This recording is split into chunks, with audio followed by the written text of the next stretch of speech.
Bonsoir à tous, bienvenue sur le plateau Equinox Soir, votre décryptage quotidien de l'actualité de lundi à vendredi, 19h-21h, 18h-20h en temps universel. La loi numéro 2017-009 du 12 juillet 2017 fixant les attributions, l'organisation et le fonctionnement du Conseil économique et social du Cameroun dispose, article 7 alinéa 1, tous les 6 mois, le Conseil soumet au président de la République un rapport sur la situation économique, sociale, culturelle et environnementale du pays. Alinéa 2. À la fin de chaque année, le Conseil adresse un rapport d'activité au président de la République. De même, comme indiqué en alinéa 1 de l'article 6 de la même loi, le Conseil élabore chaque année au titre de l'exercice budgétaire suivant un programme d'activité soumis au président de la République pour approbation. Un programme transmis au président de la République au plus tard le 30 novembre.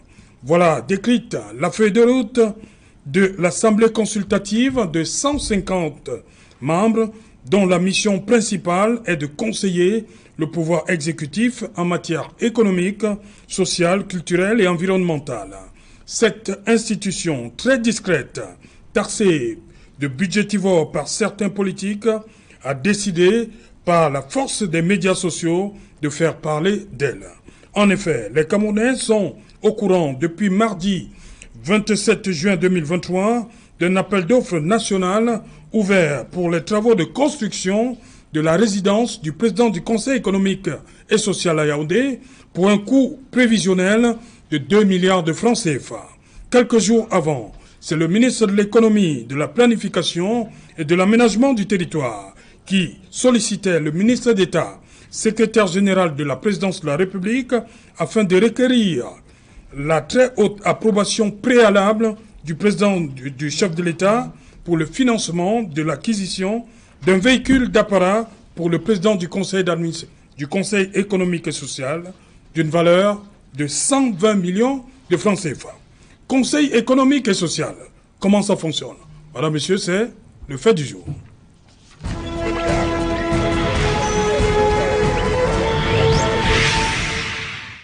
Pour en parler, nous avons en plateau ce soir Jean-Claude Youtfils. Bonsoir, bienvenue. Bonsoir, monsieur Serge Alain Autou. Bonsoir l'ensemble des copanélistes. Bonsoir aux millions de téléspectateurs d'Equinox ce soir. Bonne fête de la Tabaski à l'ensemble de la communauté musulmane camerounaise et celle à travers le monde entier. Voilà, vous avez parlé de la communauté musulmane. On a un représentant sur ce plateau de cette communauté. Bonne fête à vous. Bonne fête à vous également, Sissé Bamanga. Bonsoir, bienvenue. Bonsoir, monsieur Serge Alain Autou. Bonsoir à tous les panélistes. Bonsoir à tous les techniciens de la télévision du monde. Merci de m'avoir invité une fois de plus. Je vais damer le pion en disant que je dis Barka de Salah à toute la communauté musulmane du Cameroun, à toute la communauté du monde entier. Et je veux dire merci une fois de plus à Equinox qui nous avait donné la visibilité sur cette affaire de Hajj. Je parle du Hajj parce que vous savez que c'est la fête du mouton. Il y a des pèlerins qui sont allés à la Mecque. Grâce à Equinox, on a pu bouger les lignes et la communauté me disait merci. Et au-delà de ce que la communauté dit, moi je dis devant la communauté, je veux dire merci Equinox, merci Serge Alain Autou pour cette visibilité. Les choses ont bougé et les choses bougeront dès l'année prochaine grâce à Dieu et grâce à Equinox TV. Voilà, merci. Bonsoir, docteur Lison Issaba. Serge Alain Autou, bonsoir. Permettez-moi de saluer ici en anglais les autres panélistes. Je salue avec beaucoup d'intérêt les nombreux téléspectateurs qui nous regardent et je leur demande de rester assis parce que certainement ce que nous dirons ce soir serait utile et significatif pour l'ensemble des Camerounais et pour nos institutions. Donc bonsoir à tous les téléspectateurs. Bonsoir Emmanuel Koué. Bonsoir Serge Alain, bonsoir à tous mes amis qui sont autour du plateau. Bonsoir surtout à nos prisonniers politiques qui vont encore une fois de plus passer une fête nationale du Cameroun, une fête, un férié dans les jours de la dictature. Je voudrais leur dire qu'ils doivent comprendre que c'est ça la vie et que c'est une dictature généralement sans pitié. Ils doivent supporter et nous, on fait ce qu'on peut pour pouvoir persuader ces gens qui n'ont rien compris, ils ne comprennent pas grand-chose. Même quand la communauté internationale leur dit qu'ils sont sur mauvais chemin, ils estiment qu'ils sont des vice-dieux. Après Dieu, c'est le pouvoir au Cameroun. Docteur Lison Issaba. Sergent Alain. J'ai parlé d'institutions très discrètes, budgétivores, selon les hommes politiques, mais qui, depuis 2 jours, a décidé, peut-être malgré elle, ton gré malgré, de faire parler d'elle. Le Conseil économique et social pour vous, Dr Lucien. Sergent Alain, aucune société ne peut vivre sans des institutions. Et parmi les institutions, nous avons le président de la République, vous avez le gouvernement, mais vous avez aussi le Conseil économique et social. Sergent Alain, le Conseil économique et social est né en 1986 par une loi. Et celui qui occupe la tête de cette institution s'appelle Alain Luc. Parce que vous savez que en 1983, il a failli avoir une réforme constitutionnelle qui visait à ce que le Premier ministre ait des pouvoirs réels et que le président de la République ait des pouvoirs symboliques. Et à l'annonce de cette réforme, le président Paul Biya, qui avait très vite vu ce qui allait se passer, a changé Bello Bouba Magari, qui était Premier ministre à cette époque, et il a mis Alain Luc pour assurer l'intérim. Et finalement, en 1984, le poste de Premier ministre est dissous. Il faut donc attendre la loi de 1985-86 qui crée donc le Conseil économique et social. Et la personne qui occupe la tête de cette institution s'appelle effectivement Alain Luc. Donc cela fait exactement 37 ans qu'il a la tête de cette institution. Et il faudrait rappeler que le Conseil économique et social est une institution... Avant lui, c'était Sabaleko. Hein. Oui, bien entendu. Alors, le Conseil économique et social est une institution prévue par notre Constitution. Lorsque vous prenez l'article 54 de notre Constitution, vous y retrouverez clairement consigné cette institution. Maintenant, Sergent Alain, quand vous prenez le décret que vous avez si bien cité, parce qu'avant cela, il faut préciser que, ou du moins après 2017, le 12 juin, il faut préciser que c'est une institution qui fait l'actualité parce que le président de la République a, je crois, le 24 avril 2023, pris un décret fixant la répartition des personnalités de cette institution par catégorie.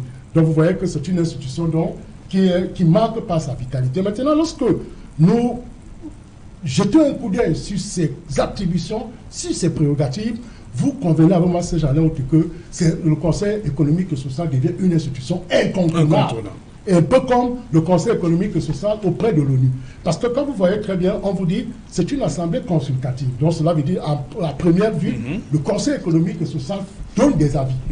Au-delà de cela, on dit cette institution peut être saisie non seulement par le Premier ministre, mais aussi par le président de la République pour donner un certain nombre d'avis. Donc, le Conseil constitutionnel se positionne un peu comme le conseiller économique et social. Le Conseil économique et social se positionne un peu comme le conseiller du gouvernement et du pouvoir exécutif. C'est même ce qui a dit, du pouvoir exécutif en matière économique, sociale, culturelle et environnementale. Et environnementale. C'est-à-dire que maintenant, dans ces activités, on voit que les activités sont diversifiées, c'est-à-dire sur le plan économique, social, culturel et environnemental. Et vous avez très bien cité ce décret de 2017 qui vous dit que le Conseil économique et social est constitué de 150 membres. Ouais. Bon, le président est mis de côté parce que les autres 150 membres ont un mandat de 5 ans renouvelable une seule fois. Or, le président, lui, doit attendre un décret contraire à sa nomination.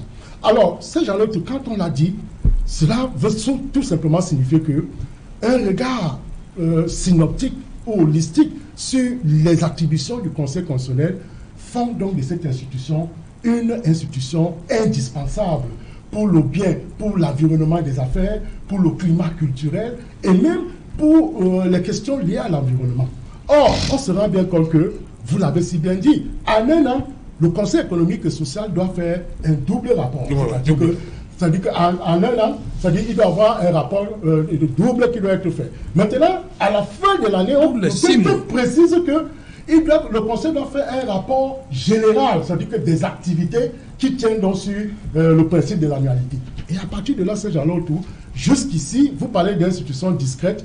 Une institution est discrète, certes, mais cela n'exclut pas l'efficacité. Ouais. Parce que la discrétion n'exclut pas l'efficacité. Or, on se rend bien compte... J'ai utilisé cette attitude pour dire que on ne l'attend pas. Hein. Bon, jusqu'à ce jour, on se rend bien compte que nous n'avons jamais vu, peut-être que la discrétion que vous avez évoquée relève du fait que tout doit être fait en tapinois sans que cela ne soit porté. Or, quand on parle déjà des rapports d'activité, même si c'est porté auprès du président de la République ou du Premier ministre, ces rapports doivent être solennisés, un peu comme ce que la Cour des comptes a fait pour le Covid dernièrement, et qui a permis de comprendre quel en était effectivement le rôle de la Cour des comptes. Alors, je veux donc vous dire que lorsqu'on regarde les sommes qui sont allouées à cette institution, je suis d'accord avec vous que cela relève bien évidemment d'une institution budgétivore. Parce que quand on regarde l'argent qui est alloué, et vous avez fait très bien de l'évoquer tout à l'heure, nous partons justement du fait que il n'y a pas quelques jours, le président a sollicité une voiture de 120 millions, une construction d'une maison de peut-être de 2 milliards. Vous voyez que ces gens-là autour, cela donne du flot d'eau camerounais quand on se rend compte qu'une seule institution peut engloutir autant d'argent, alors que nous, de l'autre côté, les enseignants, encore l'autre jour, la loi d'orientation sur l'enseignement supérieur, ont sollicité de relever un peu nos salaires, parce que ça ne va pas ces gens-là autour. Il faut le dire clairement aux Camerounais. Alors quand on donne de l'argent pareil à une institution dont on ne voit pas, et vous savez, je chute par là, Serge, depuis qu'il y a eu le passage des parcs économiques au plan d'ajustement structurel, il y a eu la création du ministère de l'économie et de la planification et la création du ministère des Affaires sociales. Bien entendu, on se pose donc réellement la question de savoir quelle est encore l'importance du Conseil économique et social au Cameroun. Voilà. Si c'est Bamanga, cette question elle revient pour le Conseil économique et social. Pour vous, pour beaucoup, on ne la sent pas, cette institution.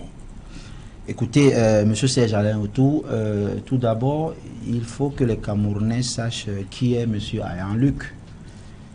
Permettez-moi de le présenter parce que c'est un monsieur aussi obsolète que l'institution qu'il incarne. Non, on ne va pas... Non, M. Serge Alain Autou, parce que... Non, restons sur l'institution. On n'attaque pas les hommes. Restons sur le Conseil économique et social. Si vous voulez, c'est un monsieur qui est à la tête d'une institution obsolète. Je dis obsolète pourquoi? Parce que aucun Camerounais là, si vous descendez ici en bas d'Equinox, vous demandez la voix du monsieur, des messieurs, autant pour moi qui travaille là-bas, comme c'est une institution, le visage, peut-être des hauts fonctionnaires qui sont là-bas, peut-être une tribune, ou alors qu'à un certain moment dans notre pays, où il y a eu la Covid, où il y a eu des compétitions, Chan, Can, où il y a eu une autoroute qui se prépare, ou le Transway qui est en train de se préparer à Douala.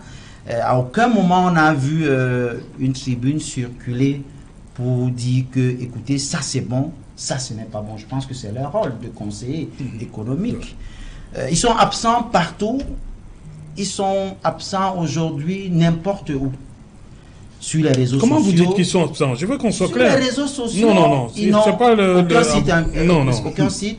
Et si c'est, on dit tous les 6 mois, le Conseil soumet au président de la République un rapport. Vous lisez là ce qui est écrit.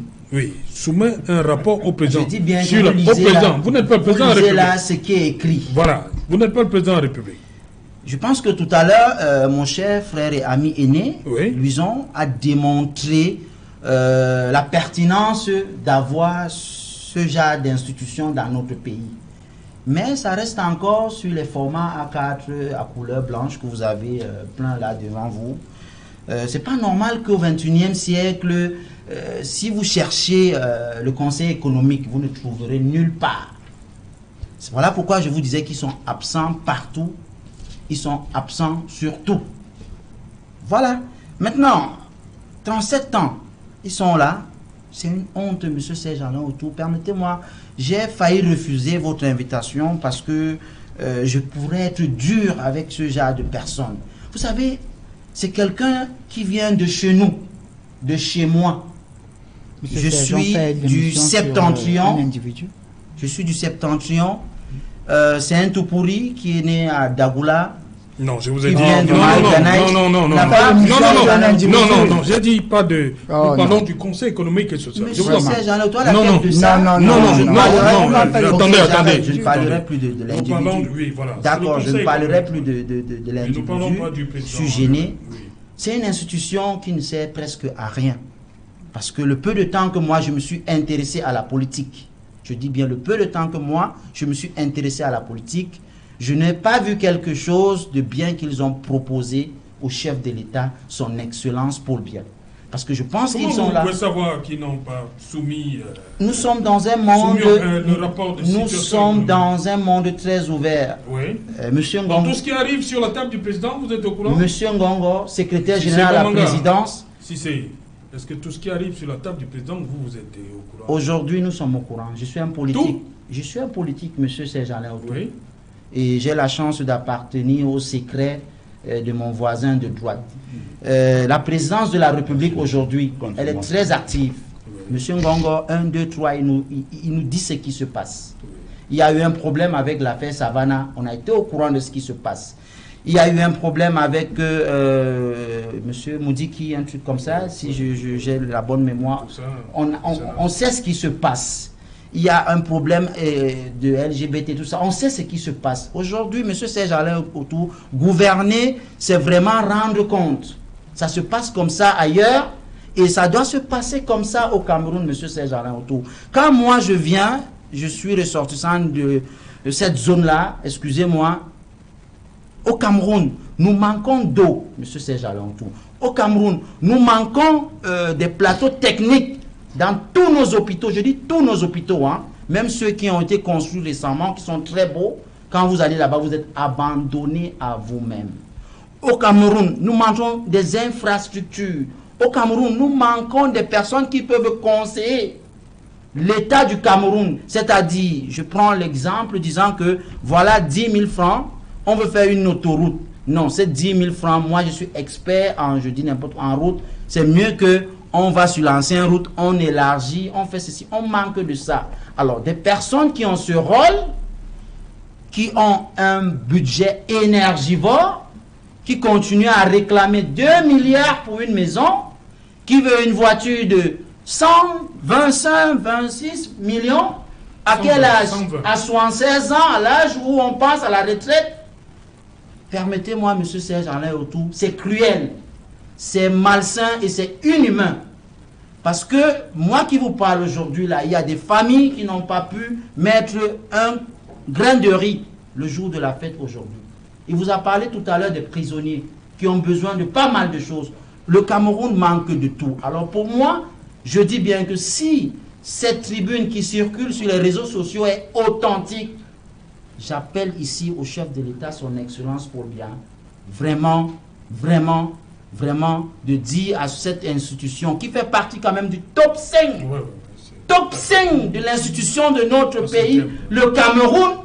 Monsieur Serge-Alain Autou, je préfère m'arrêter là parce que l'émotion peut m'emporter et je deviens très colérique. Ouais, merci. Surtout pas, calmez-vous.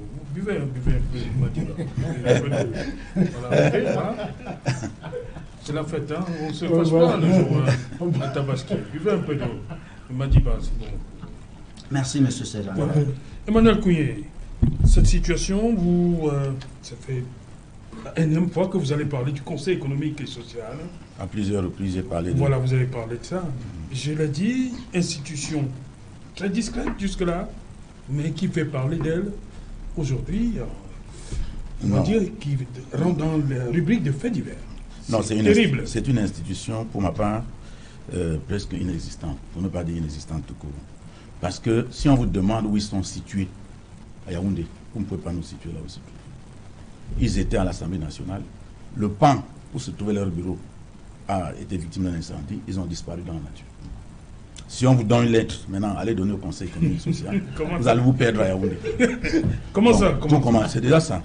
Et je voudrais vous dire que cette institution, vous avez parlé du décret de 2017. Bon, on dit pour l'exécution de ces missions, le Conseil économique et social dispose des organes ci-après. L'Assemblée plénière. Il ne peut pas conseiller le chef de l'État dans la Chambre. L'Assemblée plénière doit se réunir, c'est-à-dire les 150 membres, plus son président, doivent se réunir quelque part. Et s'il y a une réunion de cette nature, la presse va aller couvrir ça. Donc ils ne font aucune réunion depuis 1986. Ils ne font aucune réunion. Et ils reçoivent un minimum, au minimum, dans tous les budgets que j'ai vérifiés, 1,5 milliard chaque année. Et les comptes de règlement que j'ai regardés, c'est 98 à 100% de consommation. Personne ne sait où il se trouve. On connaît le président, on connaît le secrétaire général. Les deux ont 1,5 milliard pour se blanchir, c'est-à-dire pour faire comme l'autre, c'est-à-dire pour être en permanence en santé, je ne sais plus quoi. Donc ils ont un bureau du conseil, mais ils ont aussi les commissions spécialisées. Alors, Ces commissions ne peuvent pas travailler de manière dans les tiroirs. On doit savoir que ces commissions ont lieu. On doit savoir que les assemblées plénières se tiennent. Donc, ils ne tiennent pas ces assemblées plénières. Et puis, je voudrais préciser que M. Ayhan Luc a été président du Conseil économique et social à 36 ans. Aujourd'hui, il en a 76. Donc, depuis 40 ans, comme l'autre. Comme son mentor, comme son chef. Donc, nous sommes... Quand vous voyez un jeune comme celui-là qui parle, c'est son cœur. Il parle du corps. Oui, on le permet. Il parle son cœur qui parle. Parce que vous ne pouvez pas... Les gens avec 36 ans, ils ont tout eu. Maintenant, ils ont 80 ans. Ils estiment que les gens qui ont 36 ans ne doivent rien avoir. Mais alors, comment est-ce que ces gens, est-ce qu'ils sont bien structurés dans la tête? Pourquoi est-ce que ceux qui ont 35 ans sont considérés aujourd'hui comme des gamins, comme des gens qui ne connaissent rien, etc. Même le président Aïdjo, je ne sais pas, il a eu le pouvoir, je crois, à 27 ans ou à 30 ans, quelque chose comme ça. Mais pourquoi aujourd'hui on va nous démontrer que les gens qui ont 30 ans ne peuvent rien faire? Parce que quand vous regardez ces gens-là, on a parlé des gouvernements l'autre jour. Vous allez voir le gouvernement de 2004, c'était des vieux. Et le chef de l'État, ils étaient une soixantaine. Le chef de l'État a dit qu'il récompensait un grand nombre d'entre eux et qu'il n'y avait que 10 ministres. Alors, quand les gens dirigent un pays avec ce type de méthode, je dis qu'il y a problème. Bon, alors, maintenant, puisque lui, il est là depuis, le Conseil économique et social a 150 membres. Vous ne pouvez pas me donner le nom de 4 membres. Statutairement. Oui, vous pouvez me donner le nom de 4 membres. Si quelqu'un pense que cette affaire fonctionne, qui nous donne le nom de 5 membres. Le visage, même nous la voix. Oui, nous donne les noms. Il n'y en a pas. À l'heure actuelle, je crois qu'ils sont 3 ou 4 qui restent. Beaucoup sont morts. Oui, il reste Zété, il reste lui-même. Oui, ils sont partis. Les cadres sont partis. Les photos sont partis. Sur les 150 membres, vous n'allez pas dire que 144 sont décédés. Puisqu'ils ont été nommés, je crois, en 87 ou je ne sais plus quand. Oui. Alors, quand vous avez attendu 35 ans, c'est normal. Je vous dis, puisque c'était déjà des vieux quand on les nommait. Je vous dis qu'ils ne sont pas 5 là-bas. Je défie quiconque de me citer 5 noms, demande du Conseil économique et social. Et alors, on précise, cher Jalin Outou, on précise dans l'article, à l'article 10 de ce décret de 2007, du 12 juillet 2017, du 12 juillet 2017, on précise que, à l'article 10, alinéa 2, que les membres du Conseil sont choisis dans les catégories suivantes. Économie, c'est pour ça que les cadres étaient là.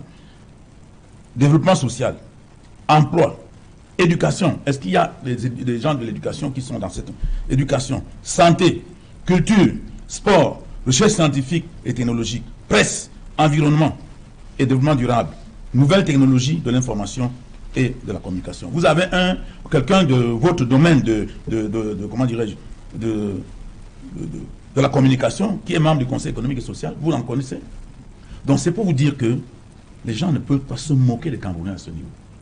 Aujourd'hui, il leur faut. Et puis, quand ils s'en vont construire une maison à 2 milliards, je vais vous dire, les 2 milliards que vous voyez là, on construit. Cette maison ne pourra pas être construite à 1 milliard. Je le dis pourquoi? Je le dis parce que la Banque mondiale fait son rapport et nous dit que le barrage de Memvele est cité est un des projets camerounais dont le coût est 2 à 6 fois supérieur à ceux des pays ayant le même niveau de développement que le Cameroun. Et le pont sur le Vouri, les Chinois ont voulu le construire à 65 milliards, nous sommes retrouvés à plus de 140 milliards. Parce que de Filagui, on a tripatouillé. Donc, tout ça, ça dit que la situation du Cameroun est tellement grave que moi j'ai pitié quand mon jeune frère la parle. J'ai plutôt pitié de lui parce que moi, je n'ai pas plus besoin de grand-chose. Mais eux, ils ont leur avenir devant eux. Ils ont tout à chercher. Mais quand les gens peuvent dilapider les fonds d'un pays comme ça se passe là, je crois qu'il y a lieu de regretter sérieusement, et puis de dire à ces jeunes qu'ils doivent faire sortir leur voix. Les gens ne peuvent pas avoir été aux affaires à 36 ans, et à 80 ans, ils sont là, et ils démontrent que les gens qui ont 30 ans, 35 ans, 40 ans, ne réfléchissent pas, ou ne sont capables de rien faire. C'est inadmissible. Et moi, je crois que il faudrait que le Cameroun, n'est-ce pas, change. Je ne sais pas comment, mais je pense qu'il faut absolument qu'on arrive à un changement. Il faut débarquer ces gens-là et qu'ils comprennent qu'ils ont fait leur temps, qu'ils laissent la voix aux autres. Puisqu'ils ne sont même plus, comment dirais-je, ils sont démodés, ils sont, je ne veux pas dire obsolètes comme lui, mais ils sont hors d'usage. Ils ne comprennent pas. Si vous faites sortir le président Aïdjo aujourd'hui de la tombe, vous lui montrez le téléphone portable, il ne comprendra pas de quoi il s'agit. Il ne comprendra pas. M. Paul Biya est arrivé en 62, il était à la haute administration. Nous sommes en 2023. Vous croyez qu'il s'ajuste systématiquement à l'évolution de l'emploi? Il ne peut pas. Parce qu'un être humain ne peut pas s'ajuster 50 fois. Vous pouvez être tout le temps en train de vous ajuster aux nouvelles technologies. Vous ne pouvez pas vous ajuster 50 fois. Ce n'est pas possible. Et puis même si vous ajustez, même nous qui avions les téléphones portables en main, quand il y a certaines situations sur les téléphones portables, c'est nos enfants de 15 ans, de 12 ans qui peuvent nous dire. Parce que c'est leur génération. Alors, les gens qui sont de la génération de 70 ne peuvent pas être ceux qui vont diriger les gens qui sont de la génération de 2020. Ça, c'est impossible, c'est humainement inadmissible. Ce n'est pas possible ce que nous admettons au Cameroun. Donc, moi, je crois que ce qu'ils sont en train de faire, et puis moi, je crois qu'ils doivent faire ça, hein, parce que ça cadre dans leur schéma tactique. C'est des gens qui sont déjà vieux, ils sont trop malades. Donc, ils ont à tout moment besoin d'avoir des espèces sur eux. Ils ne peuvent vivre que sous perfusion. Et pour le faire, il faut avoir des moyens. Donc, ils s'entretiennent au détriment, n'est-ce pas, de la République, qui se meurt, de nos enfants, qu'ils jettent en prison, point oui ou non. Et puis, moi, je crois que c'est cruel, n'est-ce pas, de vivre dans un environnement comme celui-ci. Jean-Claude Diout, est-ce que vous comprenez ce discours autour de cette institution qui est le Conseil économique et social, une chambre très discrète, on a dit, mais qui aujourd'hui fait parler d'elle sur un registre, on va dire, de faits divers? Non, déjà le registre de faits divers est créé et il n'est pas avéré. Je ne sais pas si on a un autre document, si c'est ce document-ci que nous avons tous lu dans le cadre des réseaux sociaux. Les avis d'appel d'offres, le B.A.B.A. dans le cadre de la procédure, ça nécessite au moins la signature du maître d'ouvrage avant publication au niveau de l'ARMP. Qui a intérêt à vouloir créer ce type de document?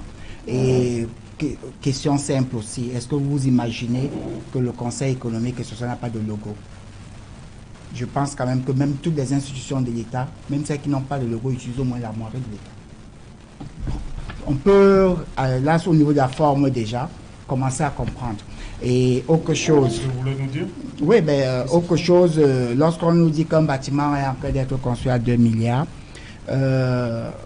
est-ce qu'ils nous ont par exemple produit l'avis de la commission centrale de contrôle? Parce qu'en fait, dès que vous voulez passer les marchés au-delà d'un certain seuil, vous avez besoin de cette commission-là. Est-ce que c'est fait? Donc, en fait, tout est monté pour qu'on puisse peut-être parler du Conseil économique et social. Mais il faut qu'on arrête avec le mensonge et avec les faux documents, premièrement. Deuxièmement, on a dit, et vous l'avez si bien évoqué, au niveau de l'article 3 de la loi 2017/009 du 12 juillet 2017, les missions du Conseil économique et social. On a dit, il conseille le pouvoir exécutif en matière économique, sociale, culturelle et environnementale. À l'article 4, on dit, le Conseil donne son avis sur les projets de loi. Le véhicule de 120 millions. Mais le véhicule de 120 millions également, c'est de la procédure que toutes les structures qui dépendent de la primature demandent. Je dis, est-ce que c'est un problème de... On a dit qu'aller obtenir l'autorisation préalable de la présidence de la République, parce que votre institution relève de la présidence de la République. C'est tout à fait normal. Les institutions qui relèvent de la primature, donc c'est-à-dire par exemple les conseils régionaux et tout le reste, requièrent les services du Premier ministre pour l'autorisation préalable. Vous ne pouvez pas acheter des véhicules dans ce pays-ci si vous n'avez pas les autorisations préalables. Et qu'est-ce qui se passe? L'État vérifie, parce qu'il y a un test qui définit même la puissance moteur de chaque des véhicules de fonction, y compris même l'utilité et à travers les exposés de motifs. Je ne vois pas ce qui est mauvais. On a demandé aux demandeurs d'aller avoir l'autorisation préalable de celui qui est à qui le droit, donc c'est-à-dire le président de la République, en ce qui concerne toutes les institutions qui sont rattachées à la présidence de la République. Mais les institutions qui sont rattachées à la primature, au chef du gouvernement, requièrent les services du Premier ministre dans cet ordre-là. Où est le problème? Pourquoi on va en faire des débats lorsque c'est le début de la procédure? Si vous voulez acheter des véhicules, vous avez d'abord besoin, en dehors de définir l'utilité, qui va utiliser le véhicule, pour quelle utilité, qu'est-ce que vous allez en faire, les caractéristiques de ce véhicule, vous vous rassurez maintenant que l'utilisateur correspond bel et bien au cadrage du test réglementaire, vous demandez l'autorisation préalable. Je vous dis que ce n'est pas du tout gagné. Vous pouvez demander et on vous dit non. À partir de ce moment, la procédure d'acquisition des véhicules s'arrête. Où est le problème où les uns les autres cherchent du sensationnel? On nous prend un document, tous les experts en marché public, vous aurez tout de suite dit que ça c'est un faux document. Tout de suite. Il n'a même pas signé. L'institution même ne se reconnaît pas là-dessus. C'est ce document, sauf si quelqu'un a d'autres documents. Non, mais je dis que si vous avez un autre document, parce qu'en réalité... Mais il y a la voiture, il y a le problème de la voiture. Parce qu'en réalité... Mais j'ai répondu au problème de la voiture. Le problème de la voiture, ce n'est pas la passation. On a demandé une autorisation préalable.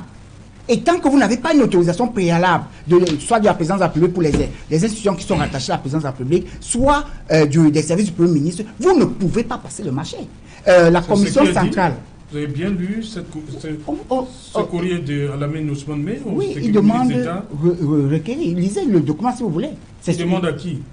Il demande au demandeur d'aller au président auprès du président de la République.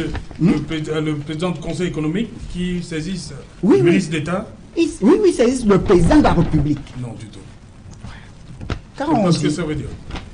Lorsqu'on dit il faut... le ministre Alamine Ousmane Mey demande au ministre d'État, Gongo, voilà, l'approbation, d'avoir l'approbation. Parce qu'il a été saisi par le Conseil économique et social. C'est ce que ça veut dire. Je suis tout à fait d'accord, il a été saisi. Non, ce n'est pas ce que vous avez dit. Ce n'est pas le demandeur qui doit saisir. Parce que vous avez parlé du demandeur. Ce n'est pas le demandeur qui doit saisir. Non, mais je suis en train de vous dire que c'est le demandeur qui doit, et je le dis encore. C'est lui qui doit saisir le demandeur. Mais on peut le dire.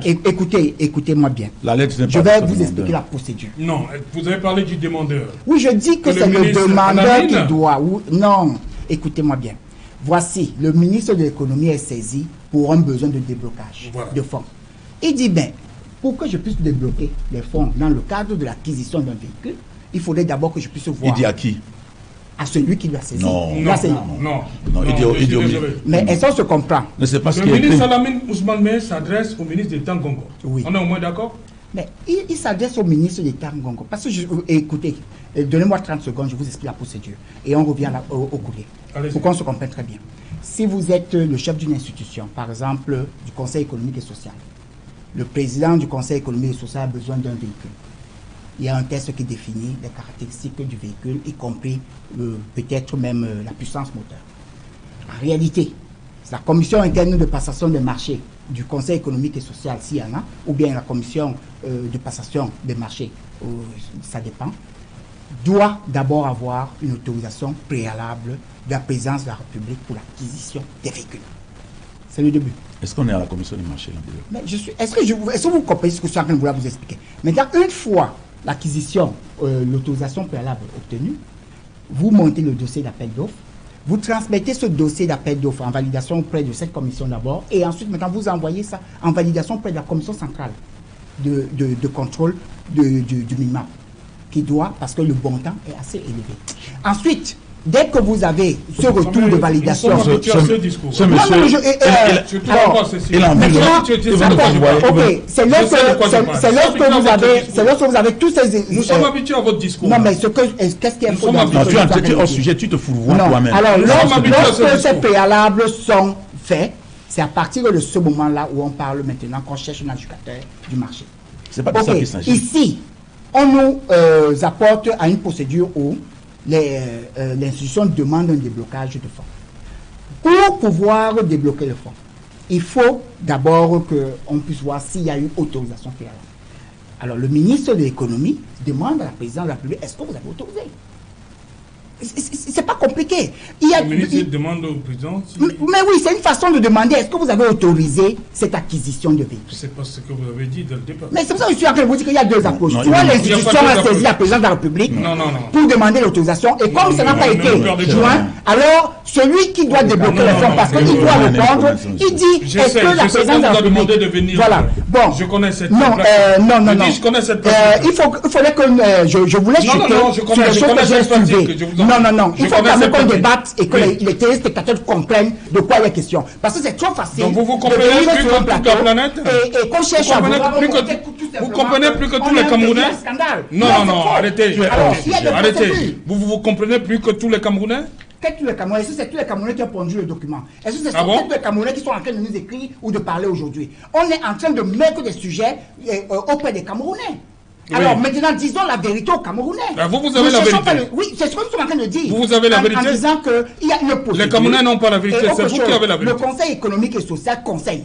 Il conseille qui? Il conseille l'exécutif. Monsieur, vous pouvez me citer 5 personnes qui sont dans ce conseil. Et les avis d'un conseiller. Pourquoi vous vouliez que, mais c'est qui par exemple, le conseiller technique, il y a qui là-bas? Il y a qui là-bas?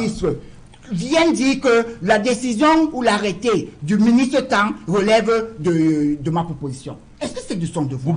Est-ce que c'est de son rôle? Posez-vous la question. Est-ce que nous n'avons pas les lois, les ordonnances, les décrets? Si nous les avons et que le président de la République sollicite toujours l'avis préalable vous avez suivi le renseignement du docteur Lujan et ça voudrait dire que cette institution fonctionne très bien. Non, article 7. Et conseil bel et bien des exécutifs. Jean-Claude Dioud, article 7, alinéa 1. Oui. Tous les 6 mois, le Conseil soumet au président de la République un rapport sur la situation économique, sociale, culturelle et environnementale du pays. Est-ce que le président de la République vous a dit qu'il n'a jamais reçu les rapports? Je voulais lui donner la Est-ce que le président de la République vous s'est plaint que le Conseil économique je voulais que Dr Lujan soit. Si le président de la République, qui est celui... Et on dit aussi, au niveau de l'article 8, on dit que le président du Conseil est une personnalité nommée par décret du président de la République. Il a mis fin à ses fonctions par décret. Ça voudrait dire que si ce président de la République, qui nomme le président du Conseil, et trouve que cette institution ne fonctionne pas au sens qu'il attend, il peut l'avoir oublié. Il pouvait très bien aussi par décret l'enlever. Mais c'est un conseil. Ça voudrait dire que, et depuis là, nous sommes en train de voir, on peut commencer à mettre sur la table les différents résultats positifs qu'on est en train d'obtenir dans le cadre de l'avancée de ce pays. N'oublions pas, par exemple, que même sur le plan démographique seulement, on arrive à vivre plus longtemps et à s'accroître. À partir de ce moment, qu'est-ce qui se passe? Pourquoi nous vivons longtemps? Pourquoi nous sommes en train de nous... la démographie a évolué. Donc à partir de ce moment... Bon, et autre chose, les 150, il y a un décret du président de la République, le décret 2023 barre 221 du 24 avril 2023. Qui fixe la répartition par catégorie des membres du Conseil économique et social. Oui. Donc, les différentes catégories qui sont énumérées à l'article 10, qui ont été évoquées par M. Emmanuel Kounié, sont repris dans ce décret. Et où on vous dit, par exemple, que la catégorie économie, développement social, ils sont 66. Donc, ce n'est pas un fait du hasard. On dit, par exemple, la catégorie industrie, commerce et artisanat, ils sont 18. La catégorie agriculture, élevage, pêche et forêt, je vous dis qu'ils ne sont plus là, ils sont tous morts. Donc voilà ils sont tous morts, cher monsieur. Vous n'avez le nom de personne de tous ceux que vous citez là. Il n'existe pas. Donc, ce qui voudrait dire que cette assemblée plénière existe bel et bien. Le bureau est là. Il est composé du président, de 2 vice-présidents. Qui s'appelle vous pouvez nous citer un vice-président? Mais je ne sais pas si je suis en examen. Non, je vous dis qu'il n'existe pas. Est-ce que je suis en examen? Ou bien, ne nous racontez pas donc ce que vous pensez pas. C'est l'objet aujourd'hui de procéder à un audit du Conseil économique et social? Je ne sais pas. Qu'est-ce que nous voulons au fond? Est-ce que nous voulons que si les avis et les conseils du Conseil économique et social sont émis au président de la République, vous voulez d'abord avoir la primeur, que copie nous soit d'abord rendue avant celui qui est destinataire à qui de droit apparemment. Parce qu'en réalité, moi je sais que lorsqu'on conseille un décideur, on met sur la table un certain nombre de possibilités, d'hypothèses. Vous savez ce que c'est qu'une assemblée plénière? Vous pouvez décider de ceci, vous pouvez. Et ensuite, en son âme et conscience, vous savez ce que c'est qu'une assemblée plénière, monsieur Youb? Et nous faisons quand même confiance au président de la République, son excellence Paul Biya, qui a toujours pu prendre les décisions les plus justes. On n'est pas venu écouter ça. Arrête ton histoire. Nous sommes fiers. Nous ne sommes pas venus écouter ce que tu racontes là. Mais il parle pas. Ce monsieur parle depuis 15 minutes. Il faut le stopper. À partir de ce moment-là, nous allons dire qu'il est bien conseillé. Et s'il est bien conseillé, c'est que le Conseil économique et social conseille très bien l'exécutif. Donc vous voulez nous faire comprendre que, bon, voilà, on parle de tous les 6 mois, le Conseil soumet au président de la République un rapport. Monsieur Serge-Alain, qui n'est pas... Ils nous disent là... On ne communique pas là, c'est pas un rapport public. Mais attendez, quand a eu lieu la dernière plénière, la dernière assemblée plénière... Et votre conseil peut vous donner ses avis. Ça ne voulait pas dire que demain ou après-demain, votre conseil doit se mettre et dire que ce que le REC d'Equinox TV a dit, ça vient de moi. Quand a eu la dernière assemblée plénière du Conseil économique et social, monsieur? Je vous informe que ça n'a jamais eu lieu depuis au moins 30 ans. Mais quand est-ce qu'elle a eu lieu? Les conseils viennent d'où? Les conseils doivent sortir, n'est-ce pas, de tout ce travail. Il y a les commissions. On relit l'article, s'il vous plaît, pour que vous ne perdiez pas et vous cherchez à faire juste du sensationnel. On dit tous les 6 mois. Le Conseil soumet. Non, je suis à l'article 16. Non, je vous parle de l'article 7. Pourquoi je veux pas? Non, c'est pas important. Je vous parle de l'article 7 d'abord. Puisqu'il ne soumet rien. Tous les 6 mois, ça ne veut rien dire. le Conseil soumet au président de la République un rapport de la situation économique, sociale, culturelle. Vous avez déjà vu ce rapport, ça ne vous concerne pas. On a dit que ce rapport doit être écrit dans le cadre de la mais on dit que... C'est écrit? Pour docteur Luzon, vous êtes juriste, est-ce que c'est écrit dans ce décret? Donnez-moi une... Est-ce qu'un rapport est verbal? Monsieur, il est écrit. Alors, le rapport est écrit et il est adressé à qui de droit? Article 23. L'Assemblée plénière du Conseil économique et social tient 3 sessions par an. Oui. Vous avez suivi une? Tient 3 sessions par an. Par an. Oui. Elles sont, c'est fermé. Les sessions ordinaires, parce que vous avez suivi une session? Vous avez, on sait quand on convoque l'Assemblée nationale, on sait quand on convoque le Sénat. Vous avez déjà... vous connaissez lorsque... Non. Je moi qui pose la question. Je suis en train de répondre, mais permettez-moi de répondre quand même selon mon intelligence. Oui. Je ne vais pas répondre selon votre intelligence. Est-ce que vous connaissez lorsque, par le moment où la Direction générale des renseignements généraux se réunit? Non, c'est pas la même chose. Comment vous voulez nous donner... Non, vous voulez nous amener... Je suis en train de vous donner... Non, c'est pas la même chose, c'est pas la même chose. Pourquoi vous avez besoin non, c'est pas la même chose. On parle d'assemblée plénière. Mais assemblée plénière. Assemblée plénière, il y a des cris de droit. Non, pas d'assemblée plénière. Est-ce que ceux qui sont, par exemple, les membres statutaires, ils se sont plaints qu'ils ont entendu qu'il y a eu assemblée et ils n'ont pas eu la... Vous connaissez un membre? Je ne sais pas. Ils sont 150. Je ne suis pas venu faire la promotion. Contrairement à Cissé Bamanga qui lui faisait une fixation sur un individu. Non, je ne parle pas de Peut-on parler de cette institution sans parler de celui qui l'incarne? Non, même. Peut-on parler de cette institution sans parler de celui qui l'incarne? Vos petits frères commencent à dire que vous ne méritez pas. C'est nous un membre de ce conseil. Il y a par exemple les États-Unis qui sont dirigés par un octogénaire. C'est pas ça le problème. Je reste avec vous. Je reste avec vous. Ça cause problème. Jean-Claude Diouf, article 23, oui. La loi de 2017, alinéa 1. Oui. L'Assemblée plénière du Conseil économique et social tient 3 sessions par an. Oui. Et en tant que besoin, sur convocation de son président et en cas d'empêchement de celui-ci, son vice-président. La durée de chaque session ne peut excéder 15 jours. Oui. Vous avez déjà suivi, on les a convoqués quand on les convoque comment? Quand? Mais on les convoque par une convocation. On les convoque par une convocation. Et adressé à qui de droit? À qui de droit? Vous voyez, et les députés? Je vous parle un exemple. Les députés sont convoqués comment? Pourquoi vous ne vous posez pas les questions? Est-ce que vous voyez les convocations des membres du comité directeur, peut-être du PAD ou bien cela? Non. Mais pourquoi vous voulez... comparez le Conseil économique et social au PAD. Vous comparez le Conseil économique et social au PAD. Vous donner des structures. Vous avez commencé par la DGRE. Vous avez commencé par la DGRE. Oui, c'est pour vous dire que... C'est la même chose? Ces organisations se réunissent. Non, il faut... Non, pas d'assemblée plénière. 150 membres. Mais on n'a pas dit que... Vous voyez, par exemple, par rapport au CTD. Oui. La différence avec les CTD, c'est qu'au niveau des CTD, on dit que les conseils dans les sessions... Justement, vous m'étendez une presse. Mais on n'a pas dit que... Monsieur Yout, vous êtes au conseil régional du littoral. Chaque fois que vous vous réunissez, vous adressez une invitation à Equinox ou pas? Ça, c'est pour la couverture médiatique. Alors, on ne doit pas couvrir pour le Conseil économique et social? Mais qui a dit que... Mais on vous dit que c'est des conseils. Leur travail est un travail véritablement... après ça c'est vrai, mais c'est un travail de discrétion. Pourquoi ils ont besoin que ceux qui vont décider et vont bientôt soumettre au président de la République avant que le président de la République ne puisse avoir la primeur de l'information. Vous voulez que c'est tous les médias qui commentent l'avis qui est soumis au président de la République.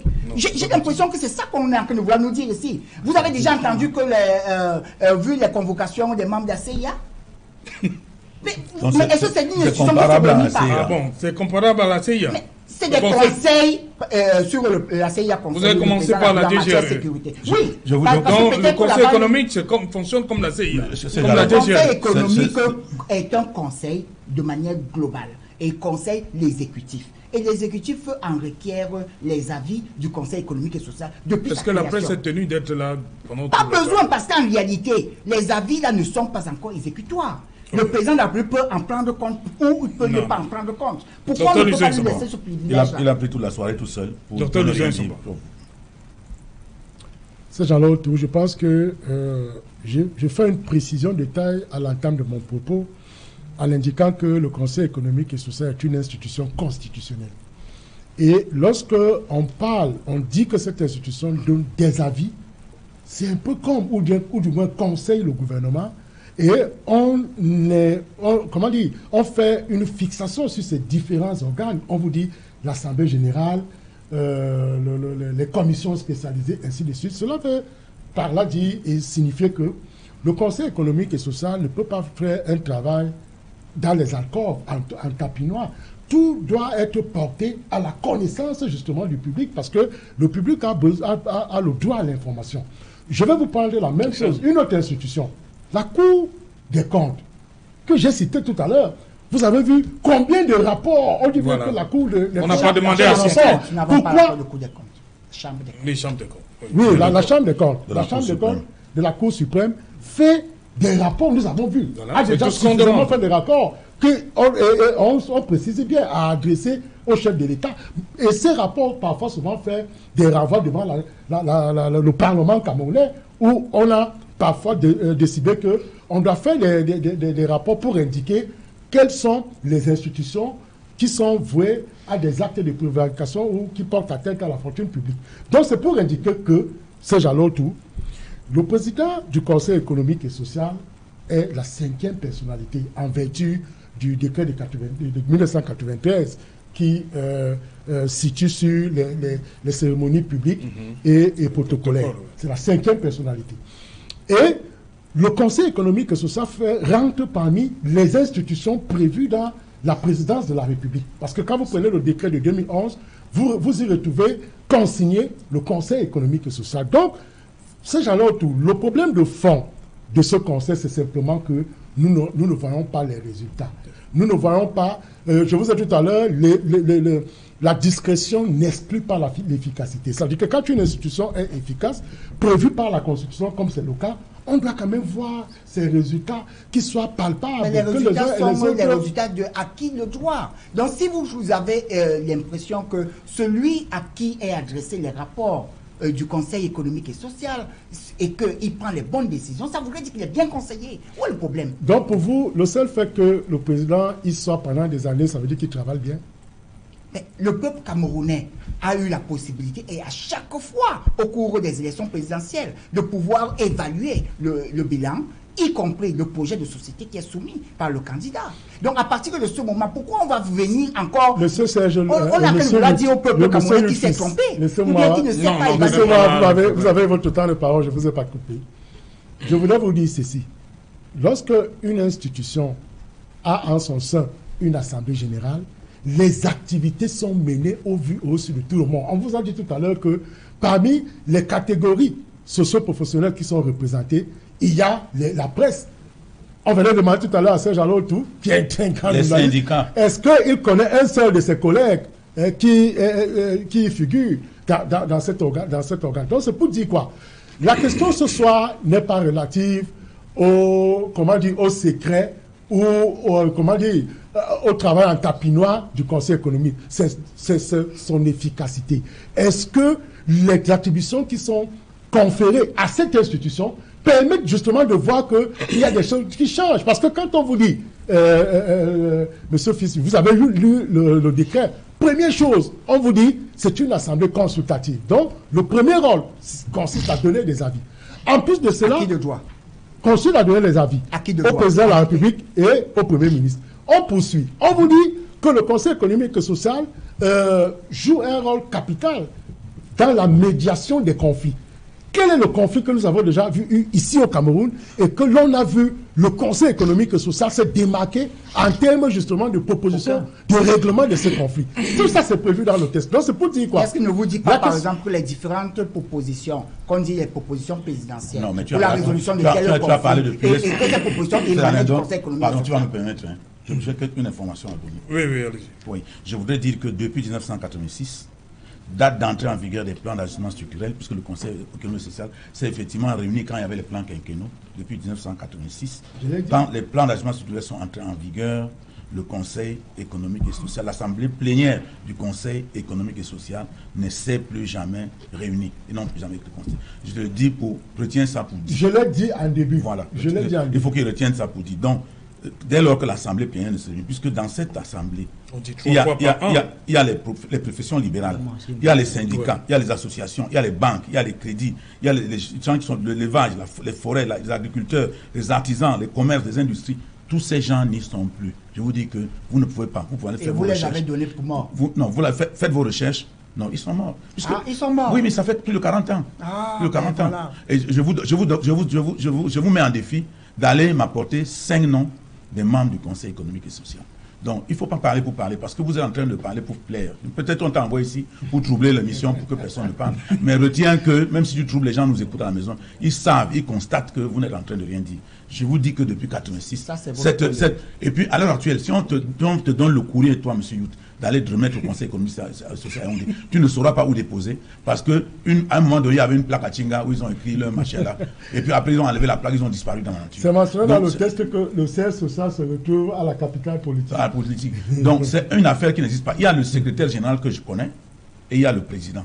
Et les 1,5 milliard qu'on leur donne, ils savent ce qu'ils en font, ils en font leur affaire. Voilà. Donc maintenant, si on vous envoie soutenir, votre âge ne vous permet pas d'entrer dans ce genre de choses. Parce que vous soutenez les gens de 80 ans, de 75 ans et tout ça, qui ont déjà fait leur vie, et qui sont en train de troubler une république, et puis on utilise les jeunes comme vous venez être leur... Écoutez, M. Serge Alain Autou, il vient de se passer là quelque chose de ubuesque, vraiment, qui me fait très mal.